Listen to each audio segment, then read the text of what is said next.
رمضان کا مہینہ بس شروع ہونے والا ہے۔ آپ سب بہن بھائیوں کو رمضان کے مہینے کی بہت بہت مبارک۔ اس لیے آج کی ویڈیو اسی حوالے سے ہے۔ یہودی سحری نہیں کرتے تھے، سحری کا نام و نشان نہیں تھا، روزہ رکھتے تھے، سحری نہیں کرتے تھے۔ تو نبی کریم صلی اللہ علیہ وآلہ وسلم نے فرمایا، ہمارے اور یہودیوں کے درمیان فرق ہی سحری کا ہے۔ اور نبی پاک صلی اللہ علیہ وآلہ وسلم نے یہ بھی فرمایا کہ سحری کھایا کرو، سحری کھانے میں برکت ہے۔ اور اگلی بات سن کر تو آپ بہت خوش ہو جائیں گے کہ سحری کرنا صرف کھانا کھانا ہی نہیں ہے، سحری کرنا ایک عبادت ہے۔ آپ مت سمجھیں کہ آپ روٹی کھا رہے ہیں، پراٹھے کھا رہے ہیں، دہی، لسی، اچار اور دیگر چیزیں کھا رہے ہیں۔ یہ صرف کھا نہیں رہے ہیں بلکہ عبادت بھی کر رہے ہیں۔ آپ صبح اٹھتے ہیں جبکہ آپ کی روٹین کچھ اور ہے۔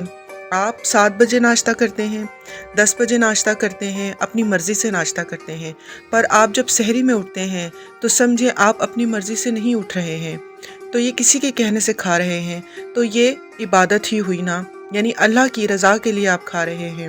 یہ سحری کا کھانا یہ رب اور رسول کی رحمت سے عطا ہوتا ہے، یہ کرم ہے۔ رسول پاک صلی اللہ علیہ وآلہ وسلم فرماتے ہیں کہ اللہ اور اس کے فرشتے سحری کھانے والوں پر رحمتوں کا نزول فرماتے ہیں۔ سحری کھانا سنت بھی ہے، تو جان لے صرف کھانا کھانے سے نہ صرف آپ اپنے جسم میں توانائی بھرتے ہیں بلکہ نبی کریم صلی اللہ علیہ وآلہ وسلم کی سنت پر عمل کرنے کے ساتھ ثواب بھی حاصل کرتے ہیں۔ یعنی سحری بھی کھائی جا رہی ہے، عبادت بھی کی جا رہی ہے اور ثواب بھی کمایا جا رہا ہے۔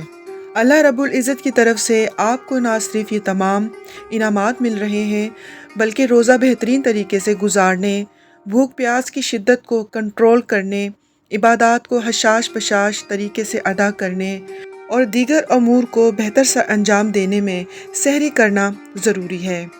جبکہ دوسری طرف اکثر لوگوں کو سحری نہ کرنے کی عادت ہوتی ہے، جس سے جسم میں کمزوری کی وجہ سے عبادات میں سستی اور کاہلی کا سامنا کرنا پڑتا ہے۔ سحری کی برکت سے انجان لوگ رمضان کی رحمتوں، برکتوں، فضیلتوں سے اچھی طرح مستفید نہیں ہو پاتے اور محروم رہ جاتے ہیں۔ یہ سحری کرنا کیوں ضروری ہے اور اسے عبادت کا درجہ کیوں دیا گیا ہے؟ دیکھیے، دین اسلام کے تمام ارکان اور احکامات کو احسن طریقے سے ادا کرنے کے لیے جو سب سے زیادہ ضروری چیز ہے وہ ہے صحت۔ اچھی صحت کی وجہ سے جہاں رمضان کے روزے رکھنا سہل ہے، وہاں تمام اسلامی ارکان جیسے حج، عمرہ، جہاد اور ذریعہ معاش کی مشقت کے لیے صحت مند ہونا بے حد ضروری ہے۔